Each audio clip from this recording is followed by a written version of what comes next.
Hadis ke-13. An Mu'adz bin Jabal radhiyallahu anhu anna Rasulullah sallallahu alaihi wasallam lamma ba'atha bihi ilal Yaman qala iyyaka watana watana'u mi fa inna ibadallahi laisu bil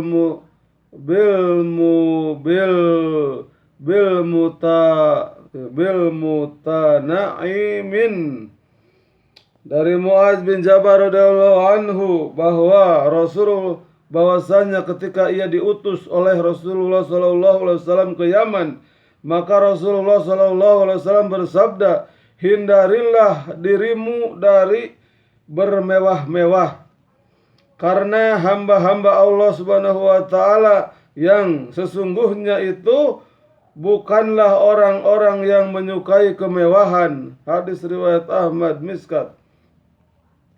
Dari Mu'adz bin Jabal radhiyallahu anhu bahwasanya ketika ia diutus oleh Rasulullah sallallahu alaihi wasallam ke Yaman, maka Rasulullah sallallahu alaihi wasallam bersabda, hindarilah dirimu dari bermewah-mewah, karena hamba-hamba Allah Subhanahu wa taala yang sesungguhnya itu bukanlah orang-orang yang menyukai kemewahan.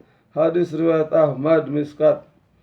Keterangan, apabila seseorang menjadi pemerintah atau gubernur, maka ia akan mendapatkan banyak materi untuk bersenang-senang, karena ia akan mudah memperoleh berbagai jenis kenikmatan. Oleh sebab itulah Rasulullah sallallahu alaihi wasallam memberi peringatan khusus kepada Mu'adz radhiyallahu anhu ketika ia diutus sebagai seorang pejabat pemerintah agar ia menyelamatkan dirinya dari kemewahan. Menyelamatkan dirinya dari kemewahan, garis miring, kebendaan. Dalam wasiat-wasiat Rasulullah sallallahu alaihi wasallam juga dalam wasiat dan perintah Khulafaur Rasyidin banyak terdapat ancaman khusus mengenai masalah ini. Fadlah bin Ubaid radhiyallahu anhu adalah seorang qadi hakim di Mesir dari pihak Amir Muawiyah radhiyallahu anhu. Salah seorang sahabat radhiyallahu anhu telah menemui di Mesir untuk menyimak sebuah hadis. Ketika ia berjumpa dengan qadi, ternyata qadi itu sedang dalam keadaan seperti orang susah. Rambutnya tidak terurus dan tidak memakai alas kaki. Lalu sahabat radhiyallahu anhu tersebut berkata, engkau adalah seorang pejabat di tempat ini, namun aku melihat rambutmu tidak terurus. Fadlah radhiyallahu anhu menjawab, Rasulullah sallallahu alaihi wasallam telah melarang kami bermewah-mewahan. Sahabat radhiyallahu anhu itu berkata, aku melihatmu tanpa alas kaki. Fadlah radhiyallahu anhu menjawab, Rasulullah sallallahu alaihi wasallam menasihati kami agar sekali-kali berjalan dengan kaki telanjang. Abdullah bin Mughaffal radhiyallahu anhu berkata, Rasulullah sallallahu alaihi wasallam pernah melarang agar rambut jangan disisir setiap hari. Hadis riwayat Abu Dawud.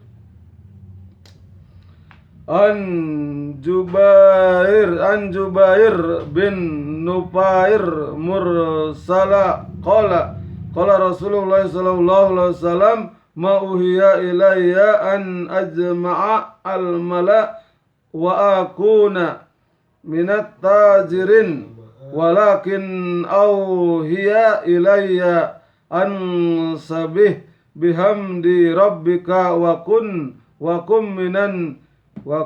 minas sajidin wa'bud rabbaka hatta yatiyakal yakin. Diriwayatkan dari Jubair bin Nufair radhiyallahu anhu secara mursal bahwa Rasulullah sallallahu alaihi wasallam bersabda, "Tidaklah aku diberi wahyu diperintahkan oleh Allah untuk mengumpulkan harta dan agar aku menjadi seorang pedagang, tetapi aku diperintah oleh Allah Subhanahu wa taala, wahai Muhammad, bertasbih dan bertahmidlah kepada Tuhanmu. Jadilah engkau dalam golongan orang-orang yang sujud, mendirikan solat dan beribadahlah kepada Tuhanmu hingga keyakinan kematian datang kepadamu, yakni engkau meninggal dunia dalam keadaan seperti itu." Miskat. Keterangan wahyu yang disebutkan dalam hadis ini adalah ayat terakhir dalam surat Al-Hijr. Kandungan hadis ini juga telah dikutip dari beberapa sahabat radhiyallahu anhu. Allamah Suyuti rahmatullahi dalam kitabnya Durul Mansur, Muslim Khulani radhiyallahu anhu dan Abu Darda radhiyallahu anhu. Sabda Nabi sallallahu alaihi wasallam lainnya menyebutkan bahwa ada dua jenis manusia yang paling baik di antara seluruh manusia, yaitu A. Orang yang saling memegang tali kudanya, ia bergerak di jalan Allah Subhanahu wa taala dan mencari peluang untuk mengorbankan nyawanya. B. Orang yang memiliki kambing, ia tinggal di hutan atau bukit, tempat terpencil yang tidak dikenali orang. Ia selalu sholat, menunaikan zakat, dan sibuk beribadah kepada Rabb-Nya sampai ia meninggal dunia dalam keadaan seperti itu. Tidak pernah sampai kepada manusia keburukan apapun darinya kecuali kebaikan saja. Durul Mansur. Setiap orang yang merenungkan secara mendalam sejarah hidup Rasulullah SAW tentu akan memahami dengan jelas bagaimana beliau SAW memperlihatkan ketaatannya kepada Allah Subhanahu wa taala. Jika Allah Subhanahu wa taala menambah perintah kepada Rasulullah SAW, maka beliau akan semakin banyak beribadah kepadanya. Aisyah radhiyallahu anha berkata, ketika diturunkan surat Al-Fatah, maka Rasulullah SAW semakin giat dalam beribadah. Maka saya bertanya, "Ya Rasulullah, dalam ayat ini engkau diberitahu bahwa semua kesalahan engkau yang terdahulu dan yang akan datang telah diampuni. Namun mengapa engkau masih bersusah payah beribadah?" Rasulullah SAW menjawab, "Tidaklah sepatutnya aku menjadi hamba yang bersyukur." Ketika diturunkan surat Al-Fatah, Abu Hurairah radhiyallahu anhu berkata, sejak saat itu Rasulullah SAW melakukan sholat 5 kali.